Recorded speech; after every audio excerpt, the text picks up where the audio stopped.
30वीं कहानी। नूरुद्दीन अली और बदरुद्दीन हसन की कहानी।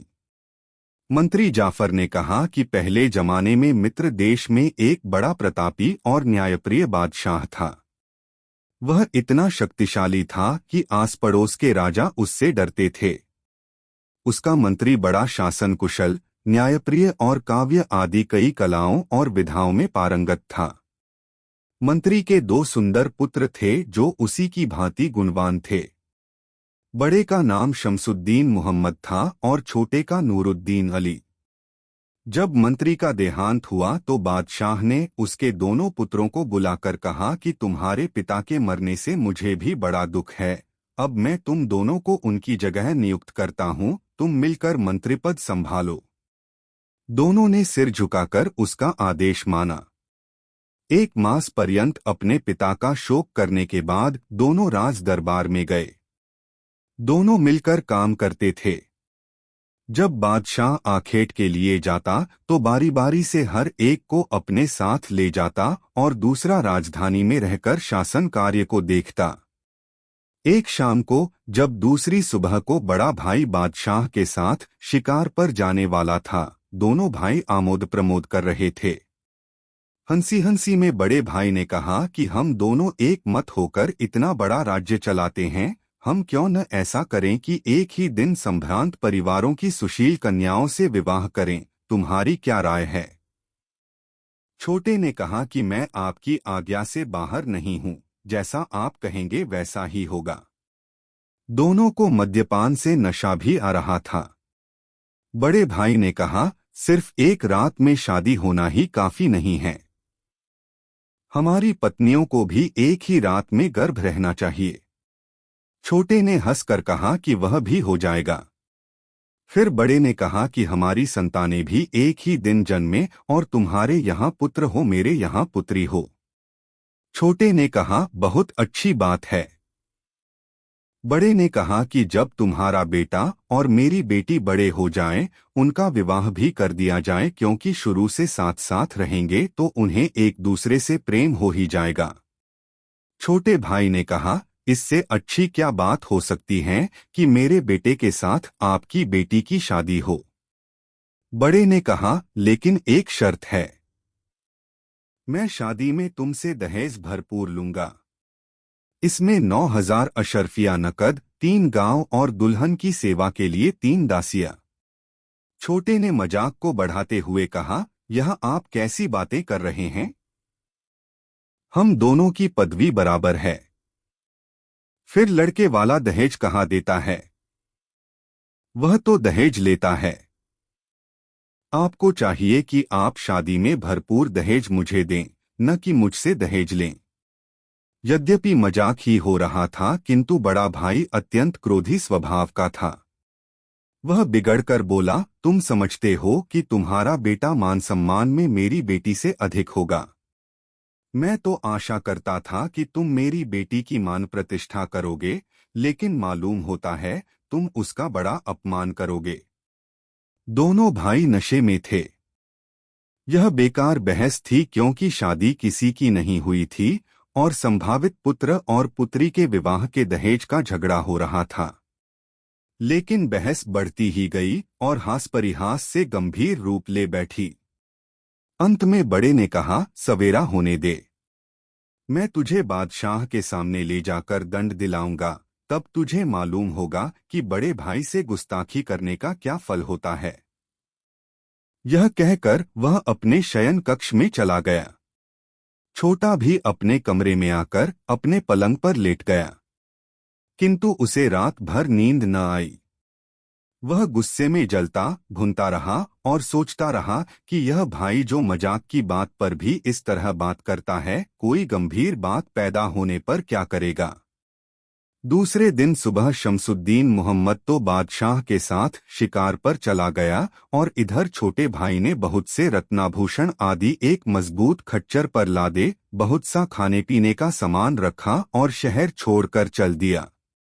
सेवकों से कह दिया कि 2-1 दिन के लिए जा रहा हूं। वह अरब देश की राह पर चल पड़ा। बहुत दिन की कष्टप्रद यात्रा के बाद उसका खच्चर बीमार हुआ और मर गया। वह बेचारा अपना सामान कंधे पर रखकर पैदल ही चलने लगा। हसना नामी शहर से वह बसरा की ओर बढ़ रहा था कि उसे एक घुड़सवार उसी तरफ जाता हुआ मिला। घुड़सवार को उस पर दया आई और उसने नूरुद्दीन अली को अपने पीछे घोड़े पर बिठा लिया और बसरा तक पहुंचा दिया। बसरा पहुंचकर नूरुद्दीन अली ने उसे बहुत धन्यवाद दिया। बसरा नगर में नूरुद्दीन अली ने देखा कि एक बड़ी सड़क पर भीड़ सड़क के दोनों ओर खड़ी हुई है। वह भी वहीं खड़ा हो गया। कुछ ही देर में एक अमीराना सवारी आई जिसके साथ बहुत से नौकर चाकर थे। जिस भव्य व्यक्तित्व वाले आदमी की सवारी निकल रही थी उसे लोग झुक झुक कर सलाम कर रहे थे। वह उस राज्य का मंत्री था। नूरुद्दीन अली के सलाम करने पर मंत्री ने उसे देखा और उसके विदेशी परिधान और उसके चेहरे पर उच्च वंशीयता की छाप देखकर उससे पूछा कि तुम कौन हो, कहाँ से आ रहे हो। नूरुद्दीन अली ने कहा, सरकार, मैं मिस्र देश के काहिरा नगर का निवासी हूँ। अपने संबंधियों से मेरा झगड़ा हो गया है, इसीलिए देश देश घूम रहा हूँ। मंत्री ने कहा, इस यायावरी में तुम बहुत दुख उठाओगे। मेरे साथ चलो, बड़े आराम से रहोगे। आथ एव नूरुद्दीन अली मंत्री के साथ रहने लगा। मंत्री उसकी विद्या बुद्धि देखकर बहुत प्रसन्न हुआ। एक दिन मंत्री ने एकांत में उससे कहा, बेटे, अब मैं बहुत बूढ़ा हो गया हूँ, अब मुझे अधिक दिनों तक जीने की आशा नहीं है। मेरी संतान केवल एक बेटी है जो बड़ी रूपवती है। वह अब विवाह योग्य है। कई सामंत और धनीमानी व्यक्ति उससे विवाह करना चाहते हैं, किंतु मैंने यह स्वीकार नहीं किया। मुझे वह बेटी बहुत ही प्रिय है। मैं समझता हूं कि वह तुम्हारे योग्य है।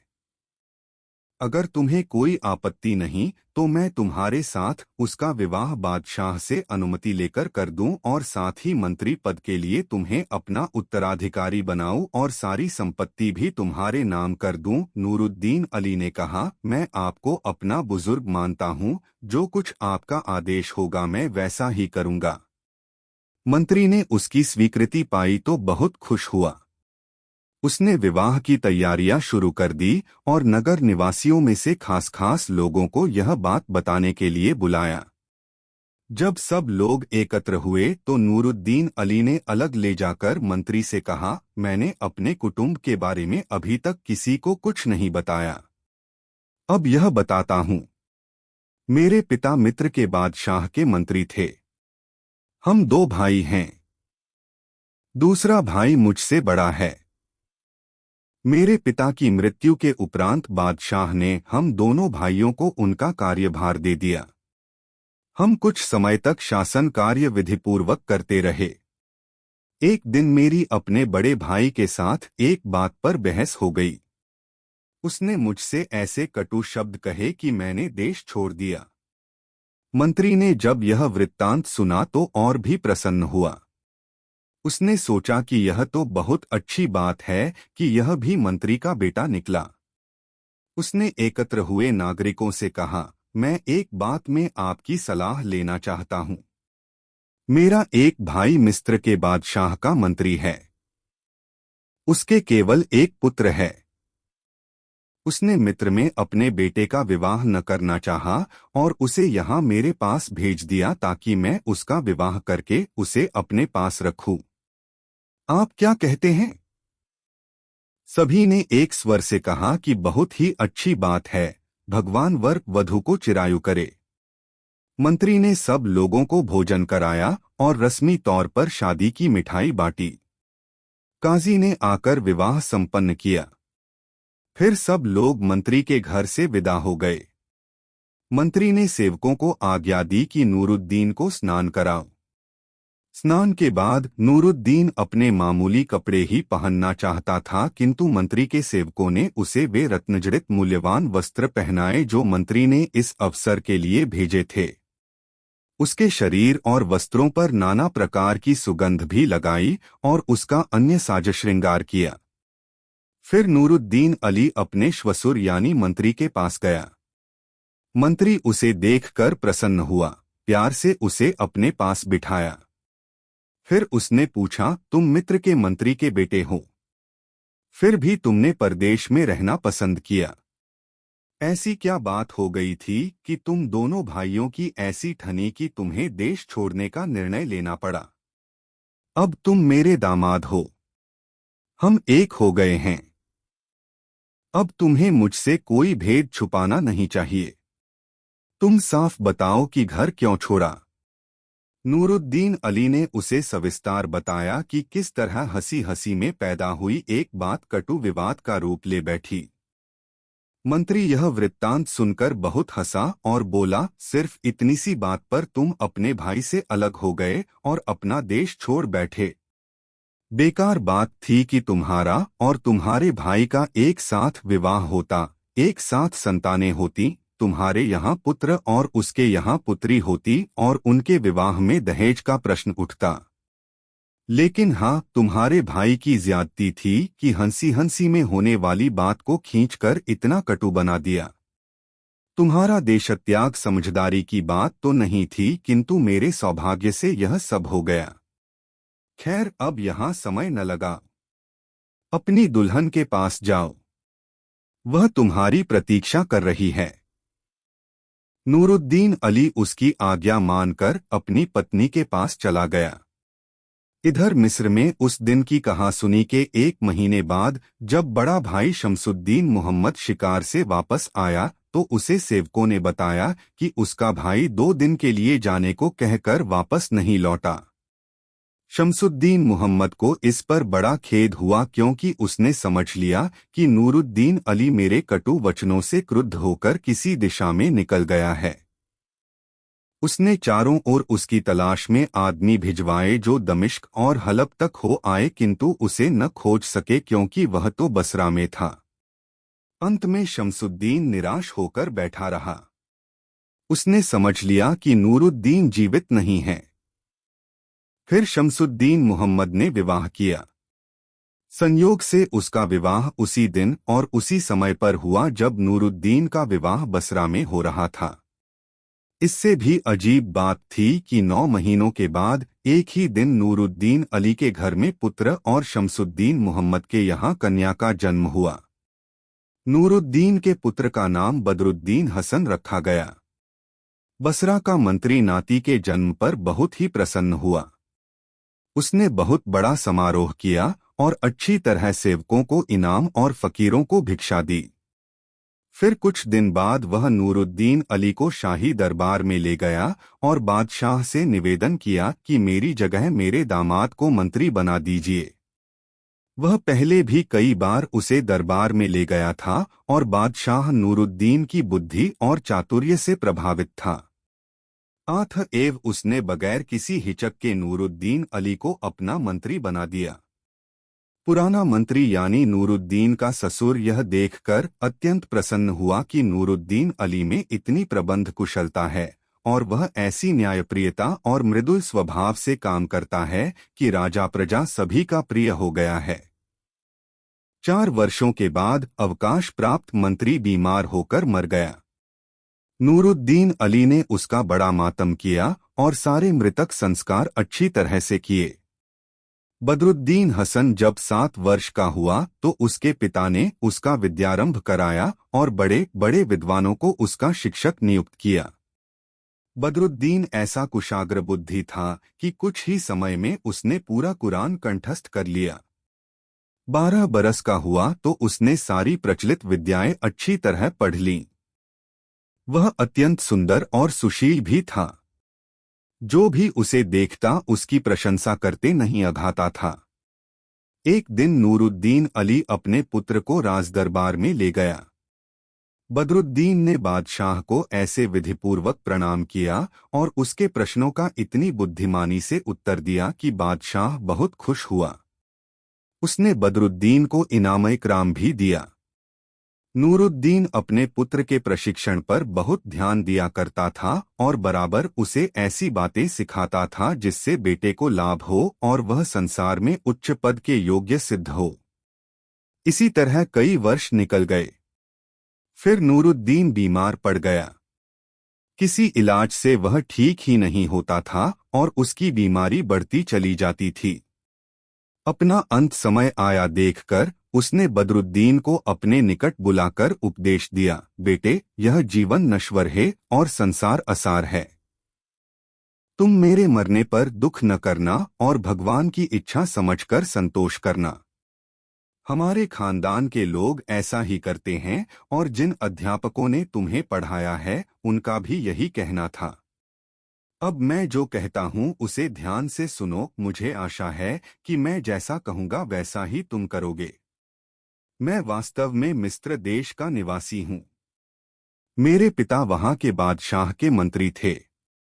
उनके मरने पर मैं और मेरा बड़ा भाई शमसुद्दीन मोहम्मद दोनों मंत्री बना दिए गए।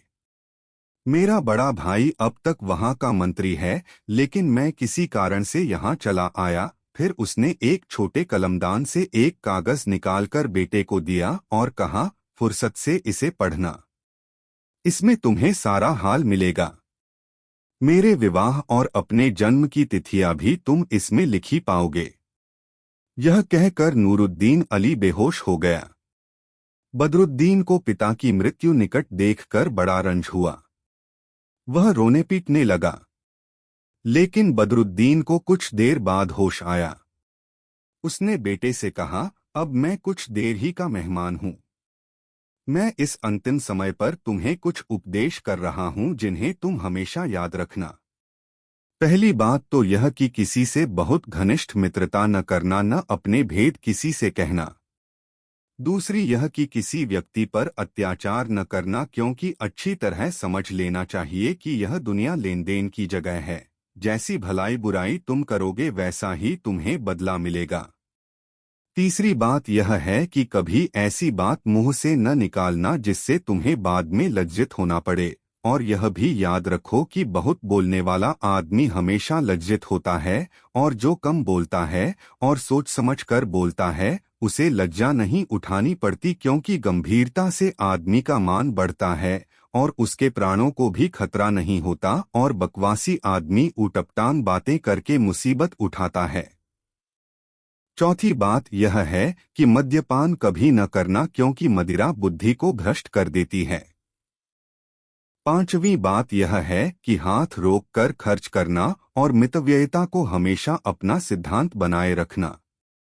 मतलब यह नहीं कि इतना कम खर्च करो कि लोग तुम्हें कंजूस कहने लगें, लेकिन इतना खर्च न करना कि निर्धन हो जाओ।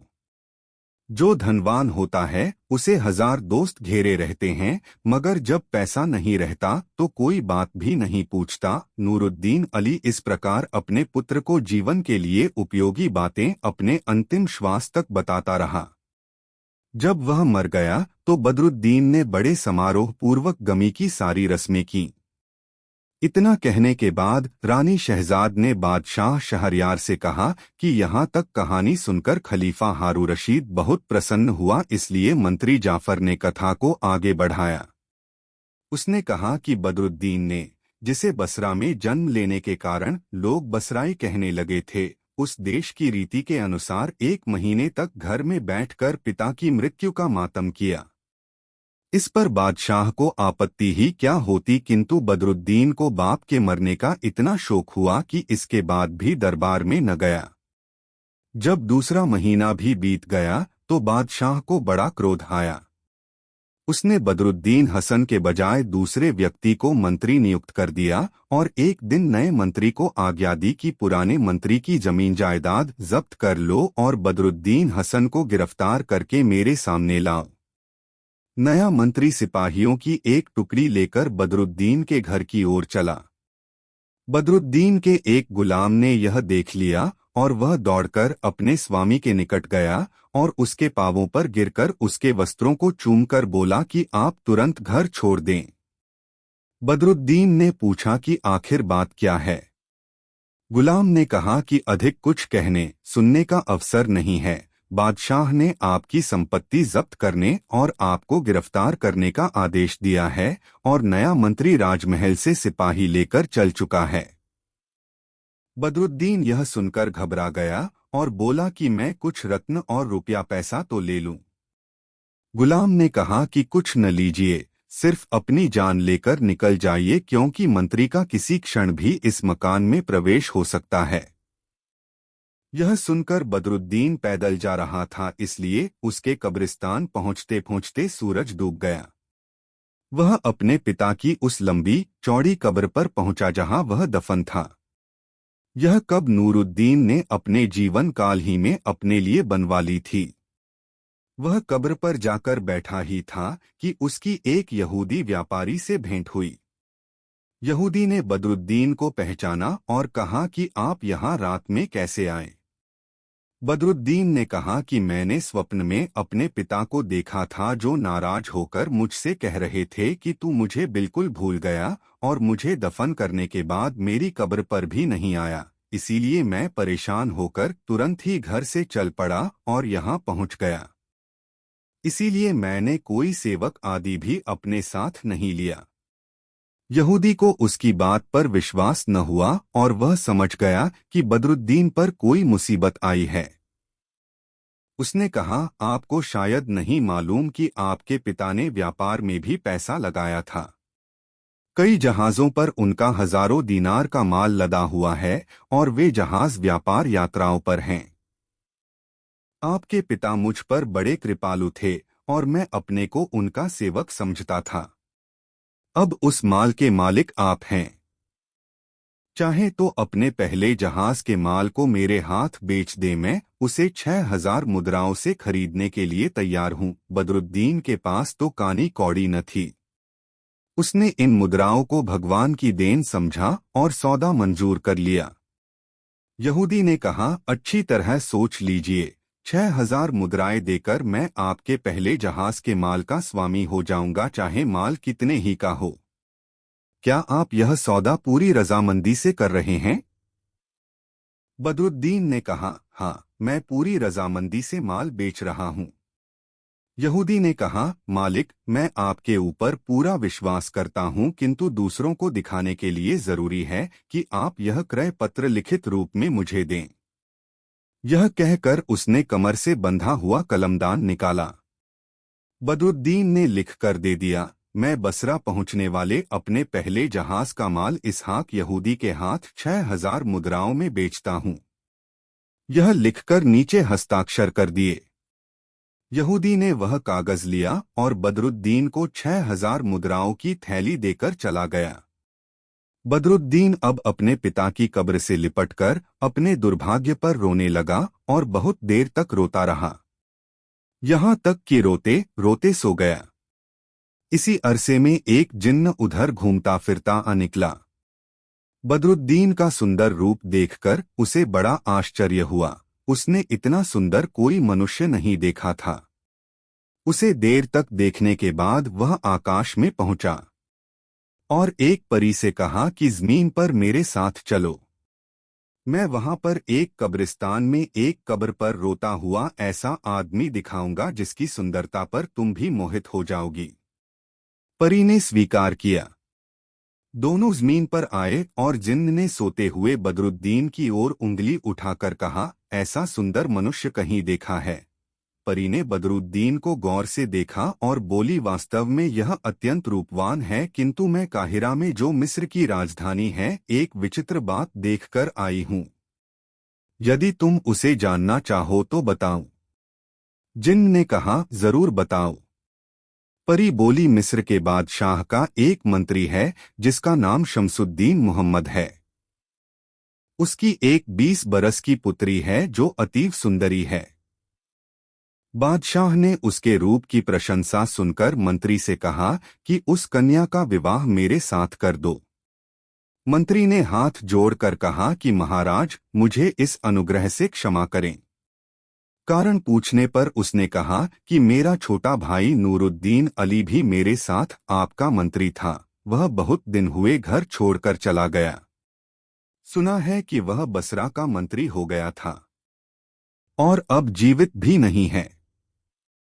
लेकिन उसके यहाँ एक बेटा हुआ था जो अब भी होगा। फिर मंत्री ने बादशाह को एक तकरार बताई जो उसके और उसके भाई के बीच हुई थी और कहा कि चूंकि मैंने भाई को वचन दे दिया था कि अपनी पुत्री का विवाह उसके पुत्र के साथ करूंगा, इसलिए मैं मजबूर है और आपकी आज्ञा का पालन नहीं कर सकूंगा। आपके लिए तो काहिरा में अमीरों की अनगिनत सुंदरी कन्याएं हैं, जिससे चाहे विवाह करें। बादशाह मंत्री की बात सुनकर अत्यंत क्रुद्ध हुआ। उसने कहा कि तुम मुझे इतना छोटा समझते हो कि मेरे साथ रिश्तेदारी भी न करो। मैं तुम्हें इस गुस्ताखी की ऐसी सजा दूंगा कि तुम्हें हमेशा याद रहे। अब तुम्हारी कन्या एक बदसूरत गुलाम से ब्याही जाएगी। यह कहकर बादशाह ने घुड़साल में काम करने वाले एक महाकुरूप कुबड़े हबशी गुलाम को दूल्हे की तरह सजाने का आदेश दिया। इस गुलाम का पेट भी बहुत बड़ा था और पाँव भी टेढ़े थे। उसने मंत्री से कहा कि जाओ, अपनी पुत्री के उस गुलाम के साथ विवाह करने की तैयारी करो। मंत्री बेचारा अत्यंत दुखी मन से अपने भवन में आया। बादशाह की आज्ञा टाली नहीं जा सकती थी, इसलिए उसने विवाह की तैयारियों का आदेश दिया। रात को काहिरा में गुलामों ने बारात सजाई और कुबड़े गुलाम को हम्माम में भेजा और खुद हम्माम के द्वार पर एकत्र हो गए। कुबड़े और बदसूरत गुलाम को नहला धुलाकर अच्छे कपड़े पहनाए गए। उसी समय जिन्न से परी ने कहा, कुरूप गुलाम को शादी के कपड़े पहनाए गए हैं और इस समय उसका दूल्हे की तरह श्रृंगार किया जा रहा है। कितने दुख की बात है कि मंत्री की इतनी सुंदर कन्या इतने कुरूप गुलाम की पत्नी बने। यह सुनकर जिन्न बोला, अगर हम लोग कुछ ऐसा करें कि उस कन्या का विवाह इस सुंदर युवक से हो जाए तो कैसा रहे। परी ने कहा, मैं तो दिल से चाहती हूँ कि कुछ ऐसा किया जाए कि बादशाह का अन्याय घटित न हो सके। गुलाम को धोखा देकर उसकी जगह इस युवक को बिठा दिया जाए। इससे बादशाह को भी उनके अनुचित क्रोध का फल मिल जाएगा और मंत्री और उसकी पुत्री का भी गुलाम के साथ रिश्तेदारी करने के अपमान से बचाव हो जाएगा। जिन्न ने परी से कहा कि अगर तुम मेरी सहायता करो तो यह काम हो सकता है। मैं इसके जागने के पहले ही इसे उठाकर काहिरा में पहुंचा दूंगा। चुनाचे जिन्न और परी एक क्षण ही में बदरुद्दीन हसन को उठाकर काहिरा में हम्माम के पास ले गए। बदरुद्दीन की आंख खुली तो वह स्वयं को नई जगह पाकर बहुत घबराया और चीत्कार करने ही वाला था कि जिन्न ने उसके कंधे पर हाथ रखकर उससे चुप रहने के लिए कहा। फिर उसे समझाया, मैं तुम्हें एक मशाल देता हूँ, उसे लेकर शादी के जुलूस में सम्मिलित हो जाओ। मंत्री के मकान में निडर होकर चले जाओ और अंदर जाकर कुबड़े के दाहिनी ओर बैठ जाना। इसके पहले गाने जाने वालों को जो बारात के साथ होंगे खूब इनाम देना और अंदर जाकर दुल्हन की बंदियों को भी मुट्ठी भर कर सिक्के देना। यह ख्याल मत करना कि तुम्हारी थैली खाली हो जाएगी। तुम किसी से न डरना और मेरे बताए पर काम करते जाना। बदरुद्दीन मशाल लेकर भीड़ में शामिल हो गया। कुछ देर में दुल्हा बना गुलाम भी हम्माम से बाहर निकला और शाही घोड़े पर बैठकर दुल्हन के घर की ओर चला। बदरुद्दीन ने गाने जाने वालों को मुट्ठी भर भर कर रुपए दिए। वे इससे बड़े प्रसन्न हुए। बारात मंत्री के द्वार पर पहुंची तो द्वारपाल ने बारातियों को बाहर रोक दिया। गाने जाने वालों को तो अंदर जाना ही था। उन्होंने इस खुले हाथ वाले बाराती यानी बदरुद्दीन के भी अंदर जाने की अनुमति द्वारपाल से लड़ झगड़ कर दिलवा दी और कहा कि यह गुलाम नहीं, उच्च वर्ग का परदेशी है। उन्होंने उसके हाथ से मशाल भी ले ली और उसे दूल्हे की दाहिनी ओर बिठा दिया। दूल्हे की बाईं ओर दुल्हन बैठी थी। दुल्हन यद्यपि अतीव सुंदरी थी, किंतु कुरूप गुलाम से ब्याही जाने पर अत्यधिक शोक संतप्त और मुरझाई हुई थी।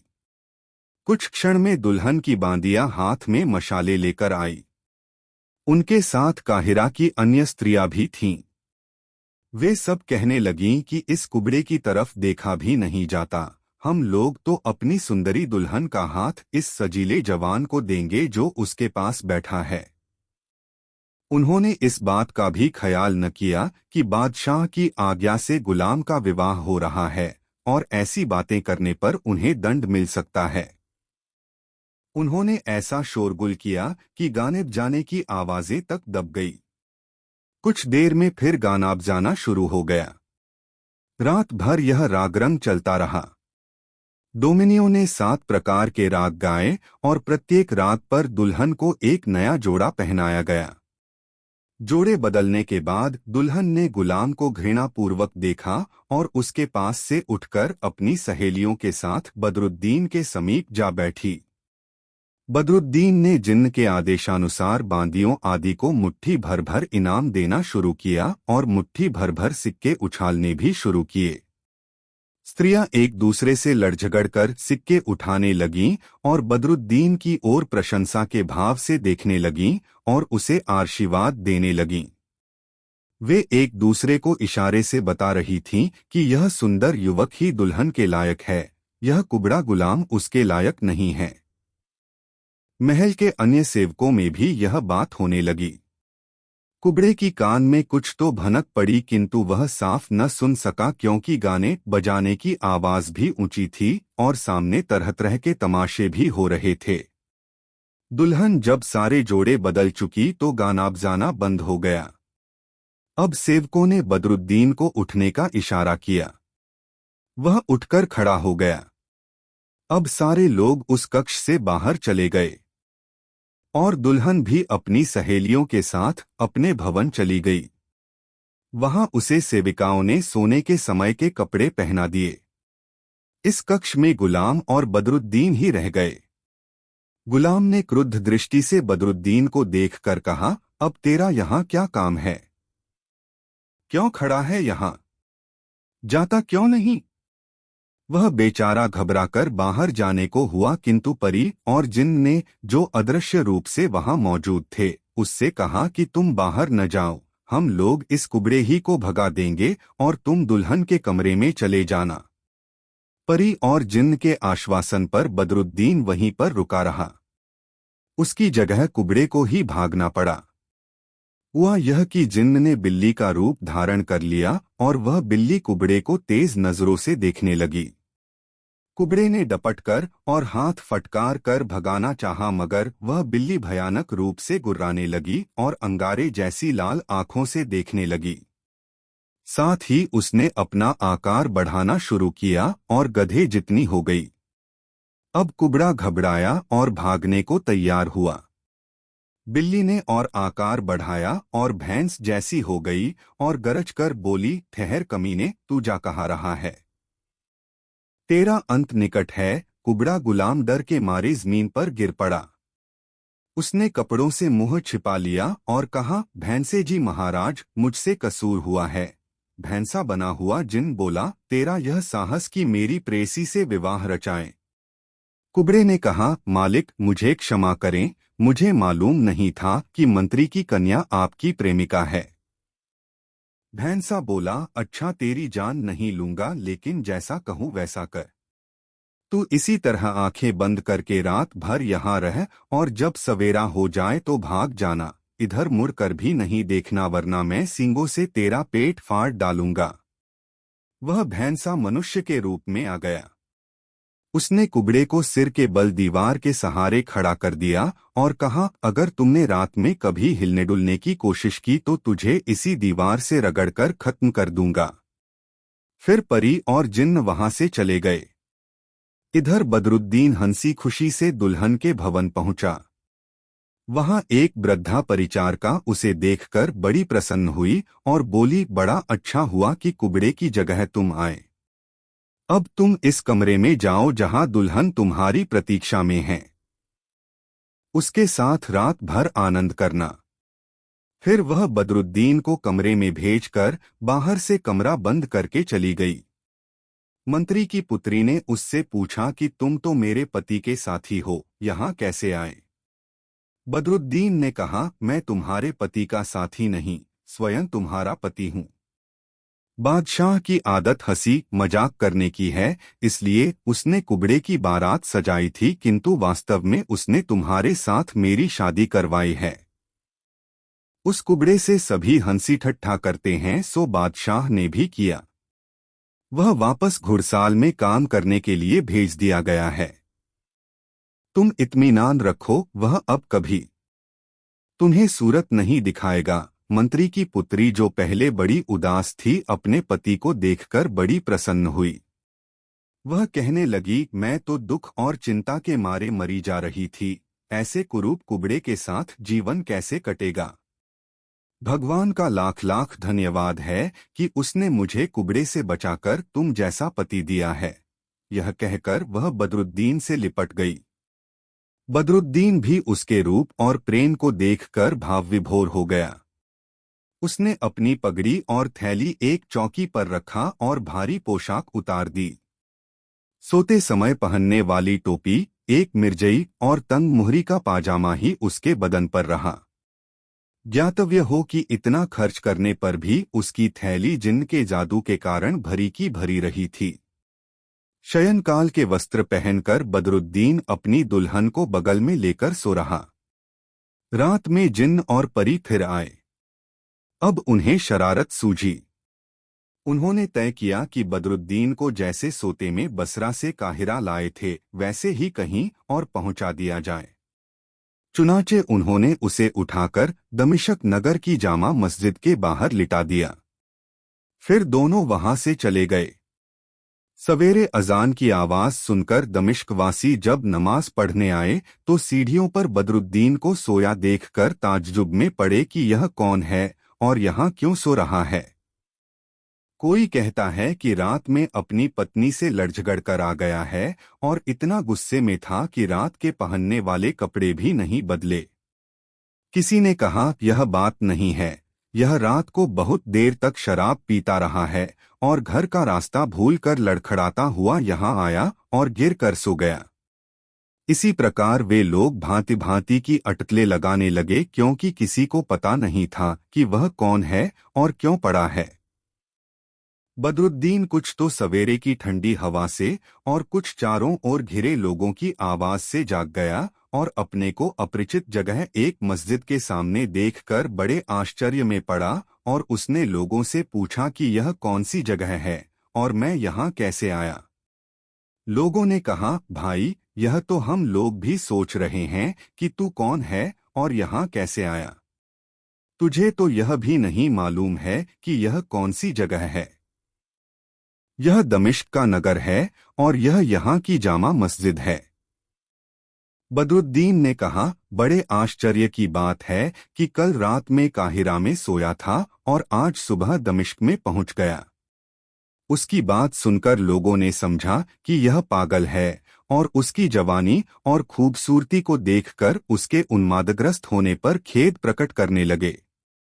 एक बुड्ढे ने कहा, बेटे तू क्या बातें कर रहा है। यह कैसे हो सकता है कि रात को तुम काहिरा में हो और सुबह दमिश्क पहुंच जाओ। बदरुद्दीन ने कहा, मैं सच कहता हूँ, पिछली रात मैं काहिरा में था और उससे पिछली रात में बसरे में था। यह सुनकर आसपास के लोग ठहाका मारकर हंसने लगे और शोरगुल करने लगे। वे कहने लगे, तुम बिल्कुल मूर्ख हो या फिर किसी गुप्त कारण से ऐसे बेसिर पैर की बातें कर रहे हो। बड़े ही खेद की बात है कि तुम जैसे भले चंगे दिखने वाले आदमी की मानसिक दशा विक्षिप्त सी हो जाए। एक आदमी ने कहा, तुम खुद ही बताओ यह कैसे संभव है कि कोई रात को काहिरा में सोए और सुबह दमिश्क में जागे। मालूम होता है तुमने सपना देखा है और अभी तक ठीक तरह से जागे नहीं हो, उसी सपनों की दुनिया में खोए हो। बदरुद्दीन हसन ने कहा, मैं बिल्कुल ठीक कहता हूँ। कल रात को काहिरा में मेरा विवाह हुआ था। लोग और हंसे और कहने लगे कि यह वाकई अभी तक सपना देख रहा है। बदरुद्दीन बोला, नहीं, सच्ची बात है, सपना नहीं है। रात को मेरी दुल्हन ने 7 रागों पर 7 जोड़े बदले। उसका विवाह एक कुबड़े गुलाम से किया जा रहा था, किंतु फिर मेरे साथ कर दिया गया। मैं अच्छे वस्त्र और भारी पगड़ी पहने था और मुद्राओं से भरी एक थैली भी मेरे पास थी। मालूम नहीं वे चीजें कौन ले गया और मुझे यहाँ छोड़ गया। बदरुद्दीन जितना अपनी बात पर जोर देता था उतना ही लोग हंसते और उसे पागल बताते थे। वह तंग आकर एक ओर चला गया तो भीड़ उसके पीछे हो ली। सभी लोग चिल्ला रहे थे, पागल है। उसके ऊपर पत्थर भी फेंके जाने लगे। बदरुद्दीन घबराकर एक हलवाई की दुकान में घुस गया। यह हलवाई पहले पश्चिमी क्षेत्रों में लुटेरों का सरदार था और लूटमार से जीवन निर्वाह करता था। कुछ काल से वह इस कर्म को छोड़कर ईमानदारी से रोजी कमाने लगा था। वह बहुत परोपकारी और मिलनसार हो गया था और आम लोग उसके प्रशंसक थे। फिर भी उसे क्रुद्ध करना कोई भी नहीं चाहता था, क्योंकि उसका अतीत लोगों को मालूम था। उससे लोग भय भी खाते थे।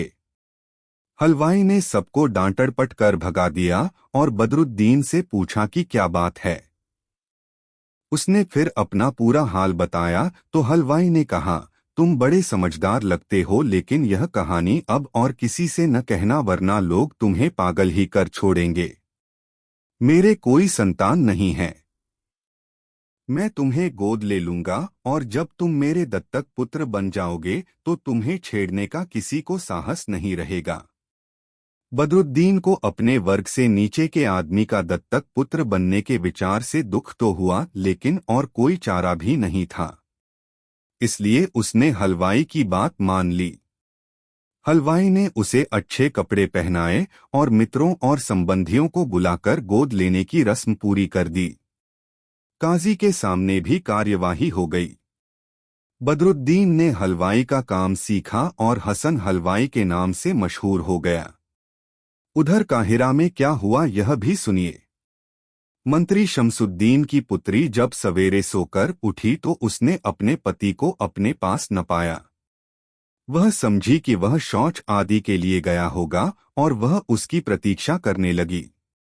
इतने में मंत्री शमसुद्दीन शोकाकुल दशा में वहां आया, क्योंकि वह समझता था कि कुबड़ा गुलाम ही उसका दामाद हो गया है। उसने दुखी स्वर में अपनी पुत्री को पुकारा। उसने जब दरवाजा खोला तो बड़ी प्रसन्नवदन थी। मंत्री को आश्चर्य हुआ, क्योंकि गुलाम की पत्नी होने पर उसे दुखी होना चाहिए था।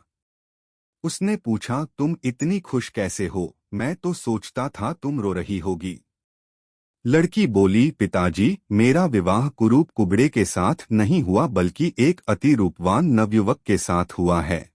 मंत्री ने कहा, तू क्या बकती है? वह कुबड़ा ही तेरा पति है और वही यहाँ सोया होगा। पुत्री बोली, नहीं पिताजी, कुबड़ा जाए जहन्नम में।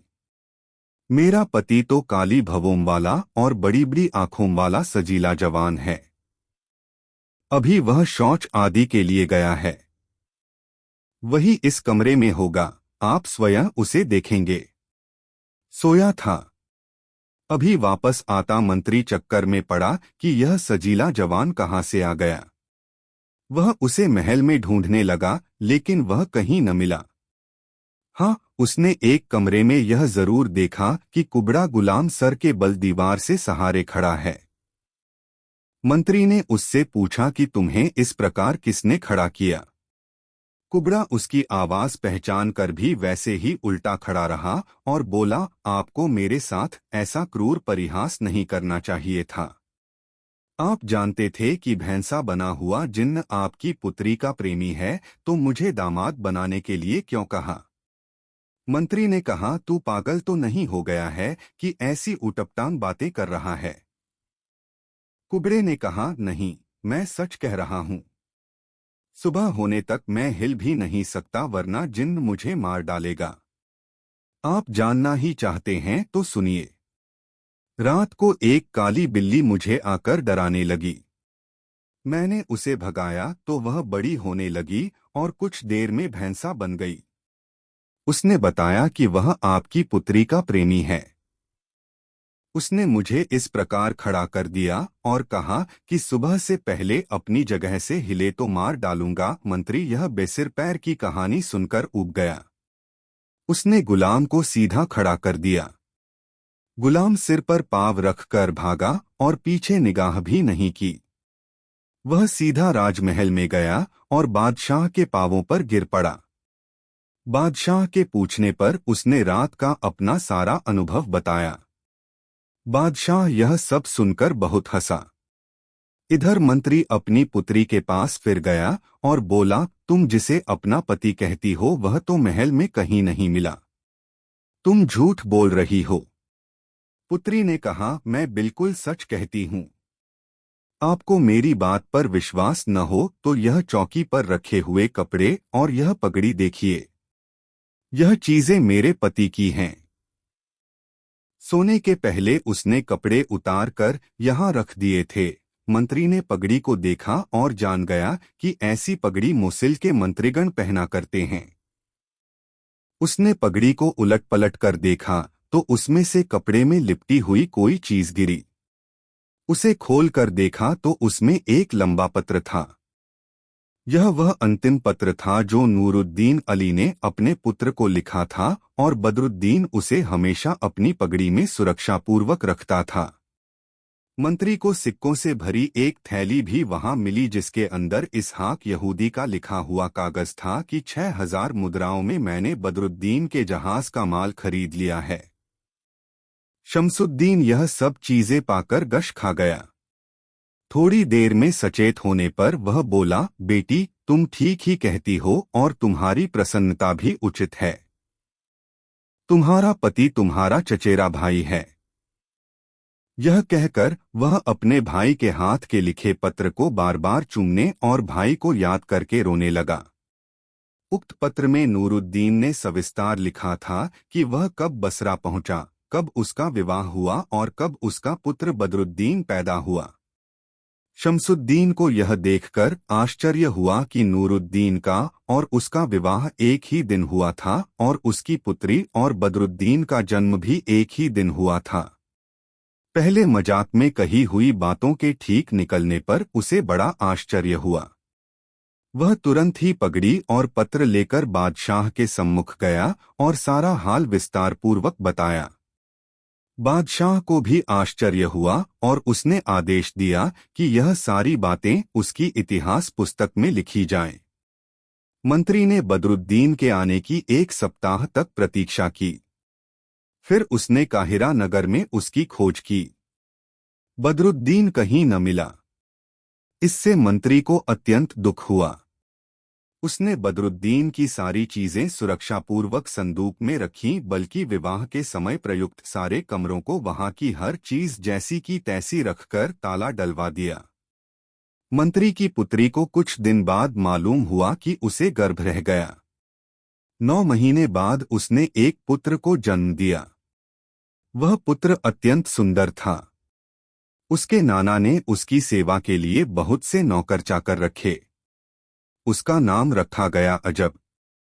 जब अजब 7 वर्ष का हुआ तो शमसुद्दीन ने उसे एक अच्छे मकतब में भेजा जहां उसने अत्यंत विद्वान गुरुजनों से शिक्षा लेनी आरंभ की। उसके मकतब में जाने के समय भी 2 सेवक उसके साथ रहा करते थे।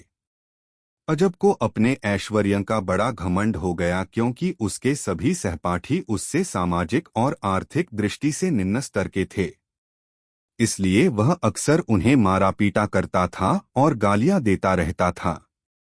वे इस बात से दुखी हुए और उन्होंने गुरु से शिकायत की। गुरु ने पहले तो उससे कहा कि बड़े घर का लड़का है, उसकी बातें सह लिया करो, लेकिन जब अजब की ज्यादतियां सीमा से बाहर हो गईं और उसने गुरु के समझाने बुझाने पर भी ध्यान न दिया तो गुरु ने लड़कों से कहा, मैं तुम्हें एक उपाय बताता हूँ। तुम सब लोग एक नया खेल शुरू करो जिसमें हर लड़का अपने माता पिता का नाम बताए। अजब अपने पिता का नाम न बता सकेगा और तुम्हारे साथ खेलना छोड़ देगा। लड़कों ने ऐसा ही किया। दूसरे दिन मैदान में इकट्ठे होकर कहा कि हम नया खेल आरंभ करते हैं जिसमें हर लड़का अपने माँ बाप का नाम बताएगा। जो न बता सकेगा वह खेल से अलग कर दिया जाएगा। अतएव सभी लड़कों ने एक एक करके अपने माता पिता का नाम बताना शुरू किया। जब अजब की बारी आई तो उसने कहा, मेरा नाम अजब है। मेरी माँ का नाम हसना है और मेरे पिता का नाम शमसुद्दीन मोहम्मद है। मेरा पिता मित्र के बादशाह का मंत्री है। यह सुनकर सब लड़के कह उठे कि यह तू क्या कहता है, तेरे पिता शमसुद्दीन नहीं हैं। अजब ने उन्हें डपट कर पूछा, क्यों? मेरे पिता शमसुद्दीन मोहम्मद क्यों नहीं है? लड़के ठहाका मारकर हंसे और बोले, शमसुद्दीन तेरा पिता नहीं, तेरी माँ का पिता यानी तेरा नाना है। तू अपने बाप का नाम नहीं बता सका। हम तेरे साथ नहीं खेलेंगे। और वे सब उसे अकेला छोड़कर चले गए। उसने जाकर गुरु से कहा कि लड़के यह झूठ कहते हैं कि शमसुद्दीन मेरा पिता नहीं है। गुरु ने कहा, बेटा वे ठीक कहते हैं। तेरे पिता का नाम तो मुझे भी नहीं मालूम। शमसुद्दीन तो वास्तव में तेरा नाना है। बादशाह ने क्रुद्ध होकर तेरी माँ का विवाह एक गुलाम से करवाया था, लेकिन विवाह की रात ही किसी जिन्न ने गुलाम को भगा दिया और स्वयं तेरी माँ के पास सो रहा। अब तुम सहपाठियों के साथ खेल, उन्हें दुख न दे। अजब यह बातें सुनकर रोता हुआ अपनी माँ के पास आया और उससे कहा, भगवान के लिए मुझे बताओ कि मेरा पिता कौन है। माँ ने कहा, तुम्हारा बाप शमसुद्दीन है, वह तुम्हें हमेशा प्यार किया करता है। अजब ने कहा, तुम झूठ बोलती हो, शमसुद्दीन मेरा नहीं तुम्हारा बाप है। तुम मुझे मेरे असली पिता का नाम क्यों नहीं बताती। उसकी माँ यह सुनकर रोने लगी, क्योंकि उसे अपने पति की याद आ गई जो केवल एक रात उसके साथ रहकर न जाने कहाँ लोप हो गया था। इसी बीच शमसुद्दीन भी वहां आ गया और बेटी को रोते देखकर उसने पूछा, तुम क्यों रो रही हो। जब बेटी ने रोने का कारण बताया तो वह भी दुखी हुआ। वह रात भर दुख में निमग्न रहा और सोचता रहा कि कैसे दुर्भाग्य की बात है कि लड़की की बदनामी इस तरह हो रही है। दूसरे दिन वह दरबार में गया तो रोते हुए बादशाह के पैरों में गिर पड़ा। उसने सारा हाल बताकर कहा कि अब मुझसे यह बर्दाश्त नहीं होता कि लोग कहें कि मेरी बेटी ने जिन्न से लड़का पैदा किया है। आप मुझे कुछ दिनों की छुट्टी दें तो मैं अपने दामाद बदरुद्दीन को सारे बड़े नगरों, विशेषतः बसरा में जाकर तलाश करूं। बादशाह को भी यह सारी बातें जानकर बड़ा दुख हुआ।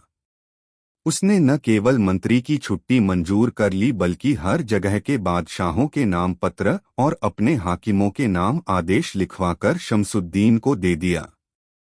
इनमें कहा गया था कि आप मेरे मंत्री शमसुद्दीन के भतीजे और दामाद बदरुद्दीन की खोज में उसकी सहायता करें। जो उस नवयुवक को ढूंढ देगा मैं उससे बड़ा प्रसन्न होऊंगा और उसका एहसान मानूंगा। शमसुद्दीन ने अपने स्वामी की इस कृपा पर उसका बड़ा एहसान माना और विदा हुआ। शमसुद्दीन अपनी पुत्री और नाती को लेकर काहिरा से रवाना हुआ। 20 दिनों की यात्रा के बाद वह दमिश्क पहुंचा। वहां जाकर उसने नदी के किनारे अपने डेरे खड़े किए और सेवकों को आज्ञा दी कि नगर में जाकर आवश्यक क्रय विक्रय करो। वह खुद बदरुद्दीन को ढूंढने नगर में निकल पड़ा। अजब भी अपने कुछ सेवकों के साथ नगर की सैर को निकला। नगर में आने पर उसके चारों ओर उसके अनुपम रूप को देखकर लोग जमा हो गए। इससे परेशान होकर अजब बदरुद्दीन की दुकान में घुस गया। बदरुद्दीन को जिस हलवाई ने गोद लिया था उसका देहांत हो चुका था और इस समय उसकी दुकान का मालिक बदरुद्दीन ही था। बदरुद्दीन का नगर निवासी बड़ा मान करते थे क्योंकि वह मिठाई बहुत अच्छी बनाता था। बदरुद्दीन ने अजब को देखा तो उसके हृदय में प्रेम का ज़्यार उठने लगा। वैसे अन्य लोग भी अजब को प्रशंसा की दृष्टि से देख रहे थे, किंतु बदरुद्दीन का तो खून का रिश्ता था, इसलिए वह प्यार में विह्वल-सा हो गया। उसने अजब से कहा कि आप मेरी दुकान के अंदर बैठें और कुछ भोजन करें। अजब के साथ के सेवकों के हबशी प्रमुख ने कहा कि आप मंत्री पुत्र हैं। आपके लिए इस मामूली दुकान पर बैठकर खाना पीना उचित नहीं है। बदरुद्दीन ने चुपके से कहा कि इस बेहुदा गुलाम की बात न मानिए।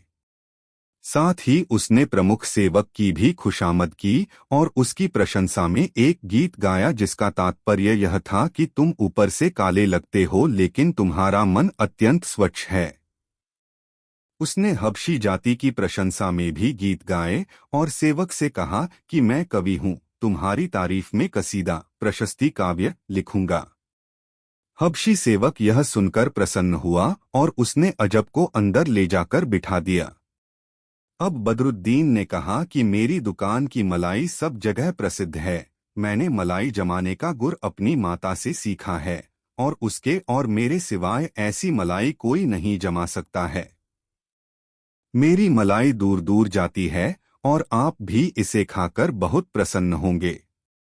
यह कहकर बदरुद्दीन ने कड़ाही से मलाई निकाली और उसमें अनार का रस और मिश्री डालकर अजब को दी। वह उसे खाकर बहुत प्रसन्न हुआ। शमसुद्दीन ने प्रधान सेवक को भी मलाई खिलाई। वह भी खाकर बहुत खुश हुआ। बदरुद्दीन अजब को देखता जाता था और सोचता जाता था कि अगर उस सुंदरी से जिसके पास उसने एक ही रात गुजारी थी कोई पुत्र होता तो शायद ऐसा ही होता। उस सुंदरी की याद करके वह रोने लगा।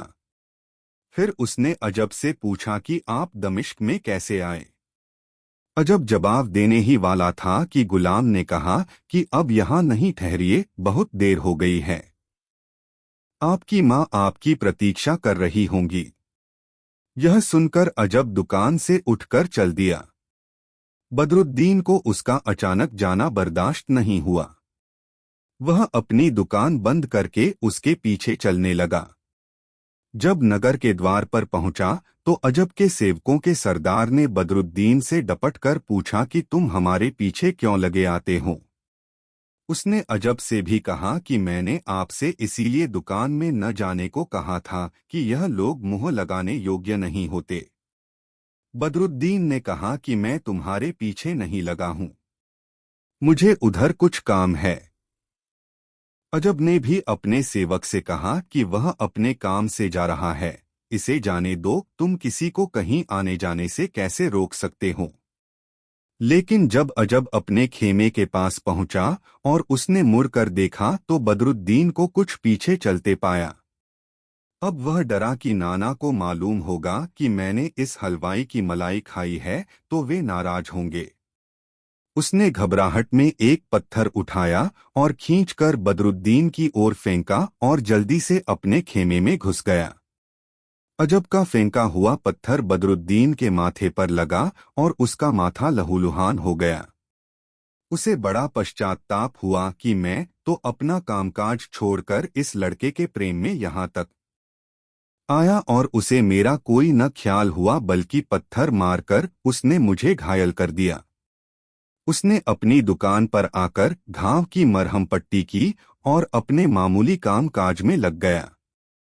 इधर शमसुद्दीन 3 दिन दमिश्क में दामाद को खोजने के बाद कई प्रमुख नगरों में गया।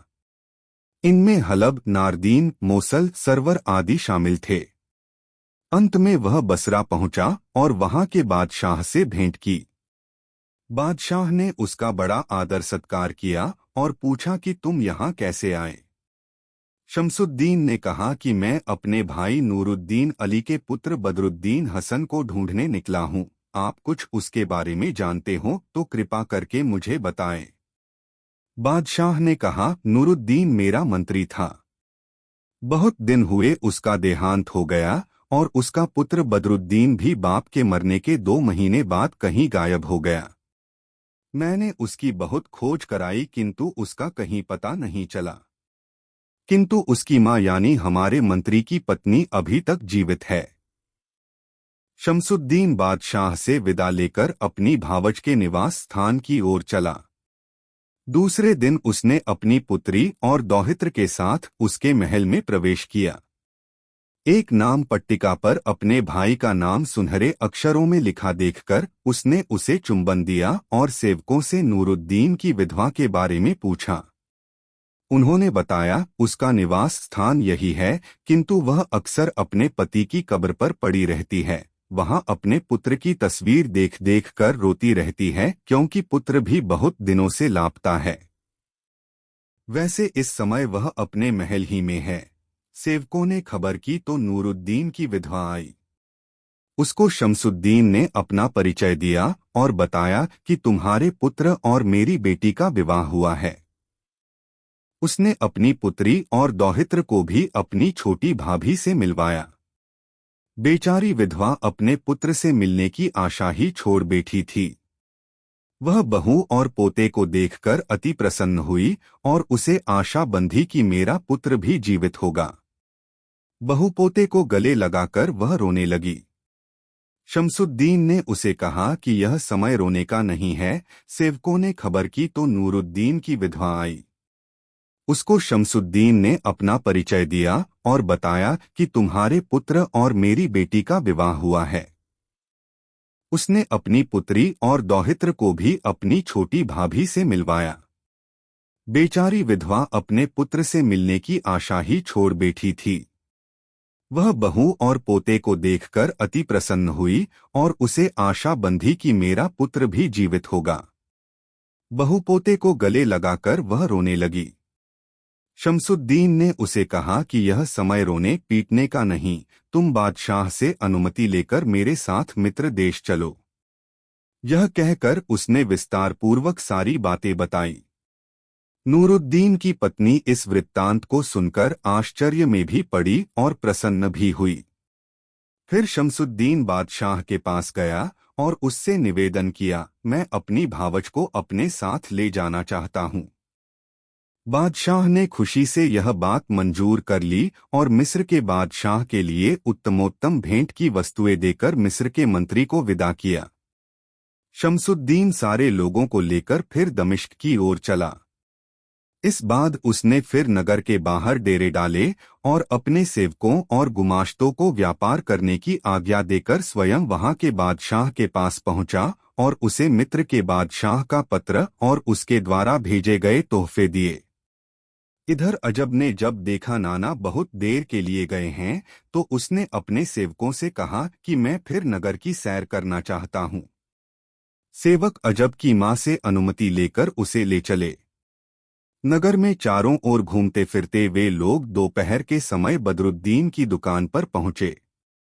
अजब को वास्तव में दुख था कि उसने पिछली बार बेकार ही हलवाई पर पत्थर चलाया। उसने बदरुद्दीन से पूछा कि तुम मुझे पहचानते हो या नहीं। बदरुद्दीन ने उसे देखा तो पहली बार ही की तरह फिर उसके हृदय में प्रेम का ज्वार उठने लगा। बदरुद्दीन उससे बोला, मालिक, आप दुकान के अंदर आ जाएं और थोड़ी सी मलाई खाएं। मुझे खेद है कि इतने दिनों तक आपके दर्शन नहीं हुए, नहीं तो मैं आपकी बराबर सेवा करता। अजब ने कहा, पहले तुम वादा करो कि उस बार की तरह मेरा पीछा नहीं करोगे। तुमने यह वादा किया तो मैं तुम्हारी दुकान पर आऊंगा, बल्कि रोजाना एक बार आऊंगा। बदरुद्दीन ने कहा कि जैसी आपकी आज्ञा होगी मैं वैसा ही करूंगा, आपके आदेश का उल्लंघन कभी नहीं करूंगा। अजब उसकी दुकान के अंदर बैठ गया। बदरुद्दीन ने उसके तथा उसके सेवक के आगे मलाई के प्याले रखे। अजब ने बदरुद्दीन को भी अपने पास बिठाया। सब लोग मलाई खाने लगे। अजब बराबर उसे ताकीद करता रहा कि तुम्हें मुझसे चाहे जितना प्रेम हो तुम किसी से इसके बारे में न कहना। बदरुद्दीन ने वादा किया कि किसी से यह बात नहीं कहूंगा। वह अजब और उसके सेवकों की अभ्यर्थना करता रहा और उन्हें मलाई खिलाता रहा, खुद उसने कुछ नहीं खाया। अजब जब खा चुका तो बदरुद्दीन ने उसके हाथ धुलाए और हाथ पोंछने के लिए एक साफ कपड़ा उसे दिया। फिर उसने चीनी के प्याले में शरबत बनाया और उसमें बर्फ डाल कर ले आया और अजब से बोला, यह गुलाब का शरबत अत्यंत स्वादिष्ट है। ऐसा शरबत आपको मेरी दुकान के अतिरिक्त और कहीं नहीं मिलेगा। अजब उसे पीकर बहुत खुश हुआ। बदरुद्दीन ने प्रधान सेवक को भी शरबत दिया, जिसे वह एक बार ही में गटागट पी गया।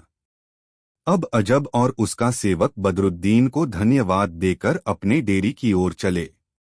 अजब अपनी दादी के डेरे में गया। वह उसे गले से लिपटा कर रोने लगी कि भगवान मुझे जल्द तुम्हारे साथ तुम्हारे पिता को भी देखने का सुख प्रदान करे। उसने दस्तरख्वान बिछाया और अजब से भी खाने के लिए कहा और पूछने लगी कि तुम शहर में क्या देख आए। अजब उससे बातें तो करता रहा किंतु उसने खाया बिल्कुल नहीं। बुढ़िया ने अजब और उसके अंगरक्षक शाबान को अपने हाथ की बनाई हुई मलाई दी, किंतु दोनों बदरुद्दीन की दुकान पर पेट भर मलाई खा चुके थे, इसीलिए किसी ने इस मलाई की ओर दृष्टि भी नहीं की। अजब की दादी ने कहा, बड़े आश्चर्य की बात है कि मेरे हाथ की बनाई हुई मलाई भी तुम नहीं खा रहे हो। तुम्हें ज्ञात होना चाहिए कि इस प्रकार की स्वादिष्ट मलाई केवल मैं और मेरा पुत्र बदरुद्दीन ही बना सकते हैं, और उसे भी मलाई बनाना मैंने ही सिखाया है। अजब ने कहा, दादी जी, मेरा अपराध क्षमा करें, तो बताओ कि इस नगर में एक हलवाई है जो इतनी अच्छी मलाई बनाता है कि क्या कहूँ। आपकी मलाई उतनी अच्छी नहीं होगी। दादी यह सुनकर अजब के अंगरक्षक शाबान पर बड़ी क्रुद्ध हुई और बोली, क्यों निकम्मे, तू मेरे बच्चे की कैसी सुरक्षा करता है कि वह भिखमंगों की तरह हलवाइयों की दुकान पर बैठकर खाया पिया करता है। शाबान ने कहा कि हम लोग थक गए थे, इसलिए हलवाई की दुकान पर सुस्ताने को बैठे थे, किंतु हमने मलाई वगैरह नहीं खाई। किंतु अजब ने कहा कि यह झूठ कहता है, हलवाई की दुकान पर हम दोनों ने मलाई खाई थी। अजब की दादी यह सुनकर क्रोध में भर गई और उसी समय उठकर अजब के नाना के डेरे में पहुंची और उसे सारा हाल बताया। शमसुद्दीन अपनी भावज की बातें सुनकर उसके साथ उसके डेरे में पहुंचा और शाबान को डांट कर पूछा कि क्या यह सच है कि तुम दोनों ने हलवाई के यहाँ मलाई खाई थी। शाबान ने फिर इनकार किया, किंतु अजब ने कहा कि यह बात सच है, हम दोनों ने हलवाई की दुकान पर मलाई भी खाई थी और बाद में शरबत भी पिया था। मंत्री ने शाबान से कहा, देख अजब क्या कहता है, क्या तुम दोनों ने हलवाई के यहाँ कुछ खाया पिया नहीं। शाबान ने फिर इनकार किया और झूठी कसम भी खा ली कि हम लोगों ने कुछ खाया पिया नहीं। अब मंत्री ने शाबान को पीटना शुरू किया। काफी ठुकाई हो चुकने के बाद उसने स्वीकार किया कि अजब की बात सच्ची है और हलवाई की मलाई इस मलाई से अधिक स्वादिष्ट थी। अजब की दादी यह सुनकर भी बिगड़ी। उसने शाबान से कहा, तेरा दिमाग फिर गया है क्या? कोई हलवाई मुझसे अच्छी मलाई बना सकता है, और अगर अब भी तू यह कहता है तो हलवाई की दुकान पर जाकर थोड़ी सी मलाई ले आ, मैं भी तो देखूं कि वह मलाई कैसी है। शाबान बदरुद्दीन की दुकान पर गया और कुछ पैसे देकर बोला कि एक प्याले में मलाई दे दो, मेरी मालकिन तुम्हारी मलाई खाना चाहती हैं। बदरुद्दीन ने मलाई देकर कहा, ऐसी मलाई तुम्हें दुनिया भर में कहीं और न मिलेगी, केवल मैं और मेरी माँ ही इस तरह की मलाई बना सकते हैं। शाबान ने मलाई लाकर अजब की दादी को दी। उसने उसे खाया तो भावातिरेक में मूर्छित हो गई। शमसुद्दीन मोहम्मद को उसकी दशा देखकर चिंता हुई। उसने अपनी भावज के मुंह पर गुलाब जल छिड़कवाया तथा अन्य उपचार किए, जिससे वह होश में आ गई। फिर उसने कहा कि यह मलाई बदरुद्दीन ही ने बनाई है। शमसुद्दीन मोहम्मद को भी विश्वास तो हो गया था कि यह बात ठीक है, किंतु प्रकटतः उसने कहा, ऐसी क्या बात है कि तुम्हारे बेटे के अलावा दुनिया में और कोई आदमी ऐसी मलाई न बना सके। उसकी भावज ने कहा, मैं पूरे विश्वास और जानकारी से कहती हूँ कि बदरुद्दीन के अतिरिक्त कोई और व्यक्ति ऐसी मलाई बना ही नहीं सकता। शमसुद्दीन मोहम्मद ने कहा, अच्छा ठहरो, मैं बहाने से उस हलवाई को यहाँ बुलवाता हूँ। तुम और तुम्हारी बहू उसे छुप कर देखें। अगर तुम लोग उसे पहचान लो कि बदरुद्दीन वही है, तो हम लोग उसे अपने साथ काहिरा ले चलेंगे। मैंने तो उसे कभी देखा ही नहीं, इसीलिए मैं उसे पहचान नहीं सकता, तुम लोग ही उसे पहचानो।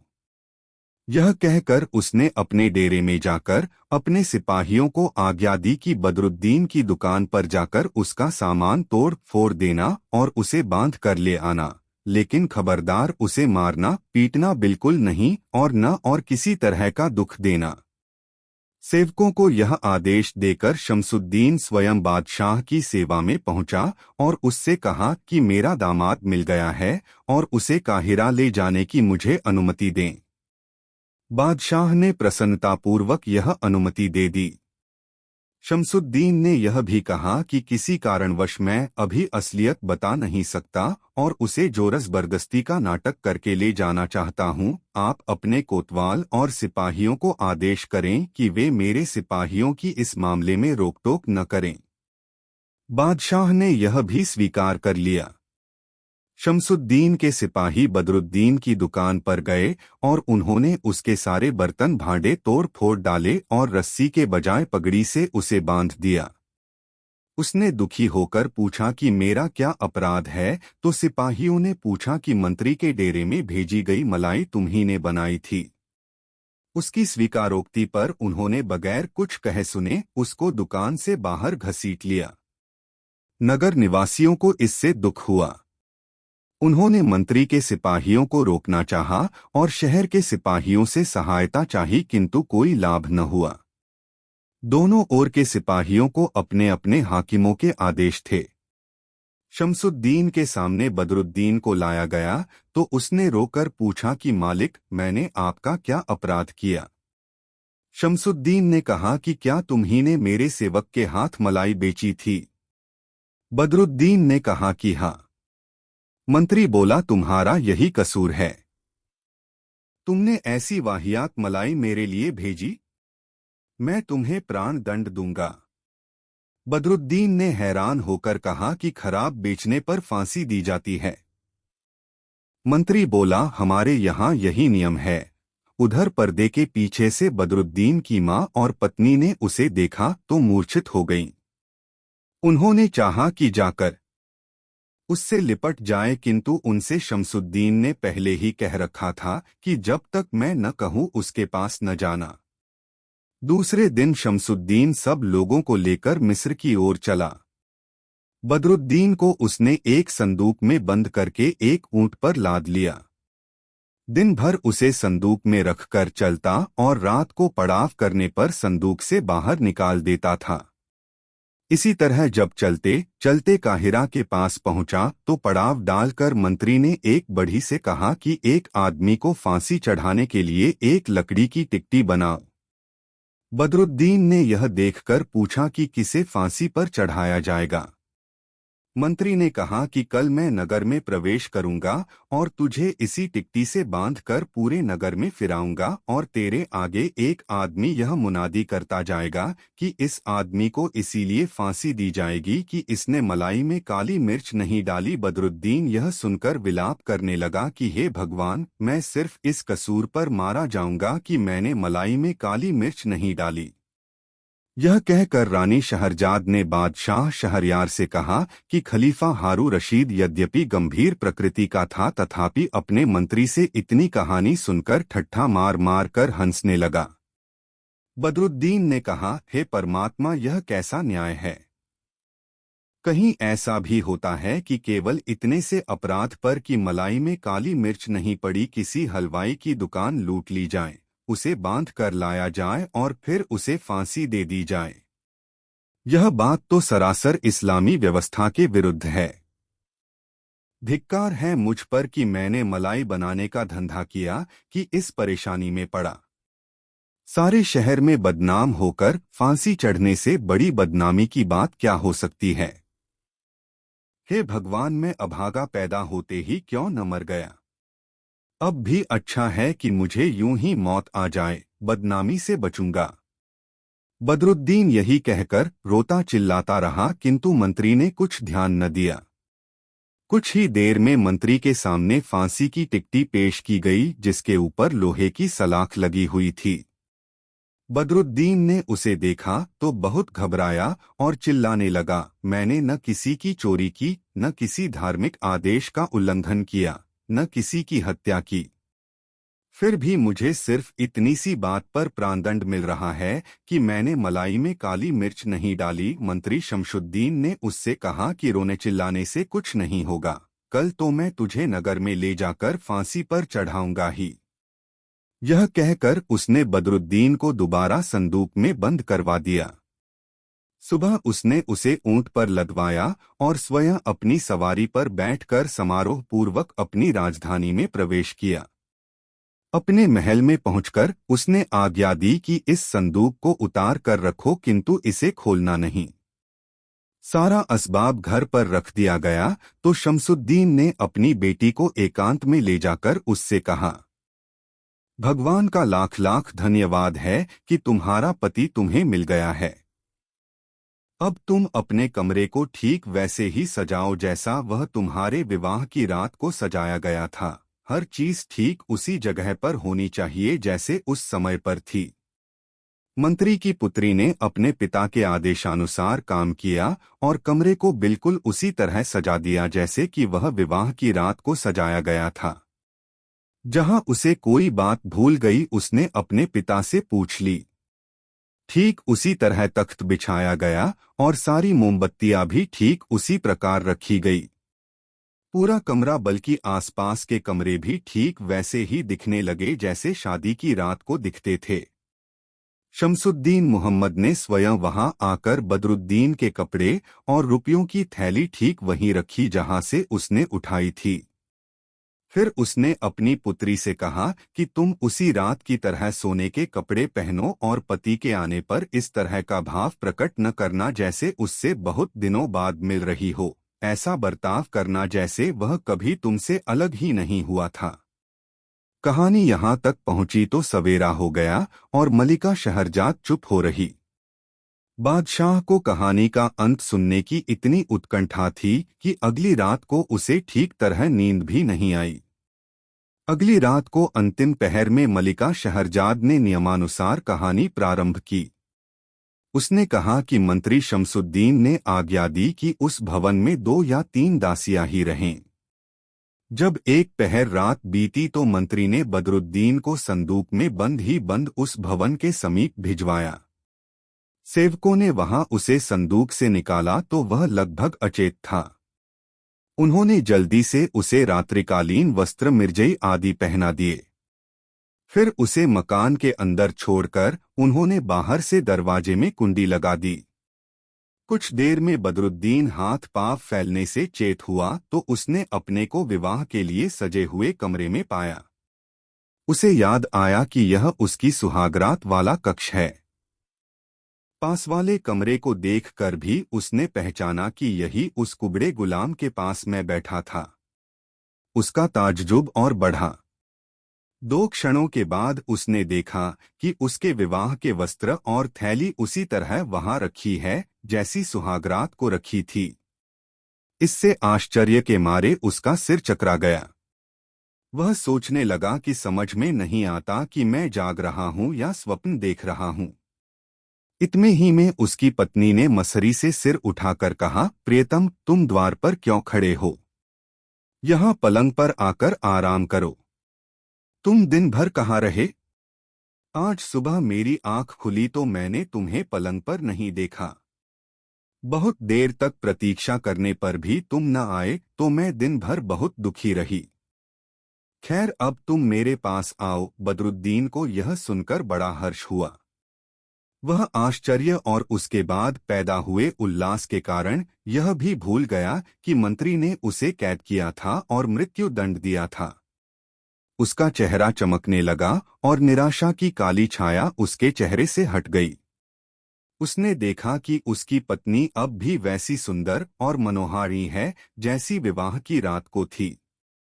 कमरे के अंदर जाकर उसने प्रत्येक वस्तु को फिर अच्छी तरह देखा और उसे मालूम हुआ कि सारी चीजें बिल्कुल वैसी ही हैं जैसी 10 बरस पहले विवाह की रात को थीं। चौकी पर उसके वस्त्र और थैली भी जैसी की तैसी थी। वह उच्च स्वर में कहने लगा, हे भगवान, यह क्या लीला है? मेरी तो कुछ समझ में नहीं आ रहा कि मैं कहाँ हूँ। उसकी पत्नी बोली, यह क्या कह रहे हो? क्या खड़े-खड़े अजीब बातें कर रहे हो? बदरुद्दीन ने कहा, सच बताओ, तुम कब से मुझसे अलग हो? उसने कहा, आज सुबह ही तो तुम उठकर गए थे। बदरुद्दीन बोला, तुम्हारी बात मेरी समझ में नहीं आती। मैंने तुम्हारे साथ सुहागरात बिताई जरूर थी, किंतु इस बात को हुए 10 बरस हो गए। इस सारे समय मैं दमिश्क में रहा। मेरी अक्ल चक्कर खा रही है कि अपने विवाह का समय कौन सा मानूं, वर्तमान समय या 10 बरस पहले का। मेरी तो कुछ समझ में नहीं आ रहा। तुम ही बताओ कि मैं 10 बरस तुमसे अलग रहने को स्वप्न समझें या इस समय तुमसे होने वाली बातचीत को। उसकी पत्नी ने कहा, तुम कैसी पागलों की सी बातें करते हो। स्पष्ट बताओ कि यह दमिश्क बीच में कहाँ से आ गया। बदरुद्दीन ने हंसकर कहा, मालूम नहीं मैं पागल था या अब हूँ। 10 बरस पहले मैं यही शयनकालीन वस्त्र पहने दमिश्क की मस्जिद के द्वार पर पड़ा था। वहां के निवासी मुझे देखकर हंस रहे थे और मेरा मजाक उड़ा रहे थे। मैं वहां से उठकर भागा और एक हलवाई की दुकान में जा छुपा। उसने मुझे गोद लिया और अपना धंधा सिखाया। जब वह मरा तो सारी संपत्ति मुझे दे गया। मैं 10 बरस तक उसी दुकान पर हलवाई का व्यवसाय करता रहा। एक दिन कहीं का मंत्री दमिश्क में आया। उसका लड़का बड़ा भोला भाला और सुंदर था। उसे देखकर मेरे हृदय में बहुत प्यार उमड़ा। एक दिन वह अपने नौकर के साथ मेरी दुकान पर आया और वहां बैठकर मलाई खाई। तब वह वापस अपने डेरे में गया तो उसके पिता ने मेरी दुकान से मलाई मंगवाई। इसके बाद मुझे पकड़वा बुलाया और यह कहकर कि तूने बगैर काली मिर्च की मलाई क्यों बनाई, मेरी दुकान लुटवा दी और मुझे संदूक में बंद ऊंट पर रखवाकर अपने देश को लाया। फिर कल रात उसने फांसी की टिकटी बनवाई और आज के लिए कहा कि तुझे नगर में घुमाने के बाद फांसी दी जाएगी। मैं यह सुनकर भय से अचेत हो गया। जब होश आया तो देखा तुम्हारे पास मौजूद हूँ। उसकी पत्नी यह सुनकर हंसने लगी और मजाक में बोली, यह तो नहीं हो सकता कि इतनी सी बात पर किसी को फांसी दे दी जाए। तुमने कोई बड़ा अपराध किया होगा। बदरुद्दीन ने कहा, मैं सच कहता हूँ, इसके अलावा मेरा कोई अपराध नहीं था कि मलाई में काली मिर्च नहीं पड़ी थी। अब यह अजीब सी बहस चल पड़ी। उसकी पत्नी हंस हंस कर कहती जाती थी कि तुमने जरूर कोई बड़ा अपराध किया होगा। और बेचारा बदरुद्दीन बार बार सफाई दिए जाता था कि मेरा अपराध बगैर काली मिर्च डाले मलाई भेजने के अलावा कुछ नहीं था। और इतनी ही बात पर मंत्री ने मुझे फांसी चढ़ाने के लिए टिकटी बनवा ली, जिसके ऊपर मुझे लटकाने के लिए लोहे की मजबूत सलाख लगाई गई थी। बादशाह शहरयार यहाँ तक कहानी सुनकर हंसने लगा और बहुत देर तक हंसता रहा। उसने कहा, मंत्री शमसुद्दीन ने अपने दामाद के साथ अच्छा मजाक किया और आश्चर्य यह है कि उसकी भावज ने भी बेटे के इस तरह तंग किए जाने पर कुछ न कहा। खैर, कल कहानी पूरी होगी तो आशा है उसका अंत अच्छा होगा। दूसरी रात के अंतिम पहर मलिका शहजाद ने कहानी फिर शुरू की। उसने कहा कि रात भर बदरुद्दीन इसी चक्कर में रहा कि मैं अपनी पत्नी के पास वास्तव में हूँ या सपना देख रहा हूँ। वह बार बार पलंग से उठता और घूम घूम कर भवन को देखता। उसे हर चीज वैसी ही दिखाई देती जैसी विवाह की रात को थी। उधर पिछले 10 बरसों की घटनाओं की अनदेखी भी वह नहीं कर पाता था। सारी रात उसने उसी उधेड़बुन में काटी। सुबह हुई तो शमसुद्दीन ने बेटी के शयन कक्ष के द्वार पर आकर ताली बजाई। उसकी बेटी ने द्वार खोला तो शमसुद्दीन ने अंदर जाकर स्वयं अपनी ओर से बदरुद्दीन को प्रणाम किया। बदरुद्दीन ने कहा, आपने तो मुझे फांसी देने का प्रबंध किया था। उसके विचार से मैं अब तक कांप रहा हूँ। और मेरा अपराध क्या था? सिर्फ यह कि मैंने मलाई में काली मिर्च नहीं डाली थी। मंत्री ने मुस्कुराकर कहा, तुम मेरे भतीजे हो और मैंने अपनी बेटी का विवाह तुम्हारे साथ किया था। बादशाह के हुक्म से उसका विवाह कुबड़े गुलाम से होने वाला था। यह कहकर उसने नूरुद्दीन का लिखा हुआ वृत्तांत उसे दिखाया और कहा, तुम्हारी खोज में ही मैं बसरा, दमिश्क और न जाने कौन कौन सी जगह मारा फिरता रहा। मैंने तुम पर प्रकट में जो अन्याय किया है उसे भूल जाओ। मैं सिर्फ यह चाहता था कि बगैर झंझट के दमिश्क से तुम्हें यहाँ लाऊं। साथ ही यह ख्याल था कि अगर तुम्हारी भेंट अचानक तुम्हारी माँ और पत्नी से हो जाए तो कहीं तुम आनंदातिरेक में मर न जाओ। यह कहकर उसने दामाद को सीने से लगा लिया। बदरुद्दीन यह सुनकर अत्यंत प्रसन्न हुआ। उसने रात के कपड़े उतार कर दिन के कपड़े पहने। फिर उसने अपनी मां से भेंट की। इस अवसर पर सारे परिवार में आनंद की कैसी लहर आई, उसका वर्णन नहीं हो सकता। उसकी मां उसे सीने से लगाकर बहुत देर तक रोती रही और बताती रही कि तेरे लापता होने पर यह 10 बरस कितने कष्ट से काटे। इतने ही में अजब, जिसे उसके नाना ने असलियत बता दी थी, अपने बाप से आकर लिपट गया। बदरुद्दीन ने कहा, अरे तूने ही तो मेरे यहाँ मलाई खाई थी। यह कहकर उसने अपने बेटे को छाती से लगा लिया। शमसुद्दीन ने दामाद को बादशाह के सामने पेश किया और सारी कहानी सुनाई। बादशाह ने इस वृत्तांत को लिखने का आदेश दिया और बदरुद्दीन को भी सम्मानित किया। हारून रशीद से उसके मंत्री जफर ने यह कहानी सुनाकर कहा कि आप भी उदारता दिखाएं और मेरे गुलाम रेहान का अपराध क्षमा कर दें। हारून रशीद ने ऐसा ही किया और उस आदमी को, जिसने भ्रमवश अपनी पत्नी को मार डाला था, अपनी एक दासी दे दी कि विवाह कर ले और सुखपूर्वक रहे। यह कहानी पूरी करके मालिक शहरजाद ने कहा, स्वामी, अब सवेरा हो गया। अगर आज मुझे प्राणदान मिले तो मैं और अच्छी कहानी सुनाऊं। बादशाह चुपचाप दरबार को चला गया, किंतु कहानी के लालच में उसने शहरजाद के वध का आदेश मुलतवी रखा।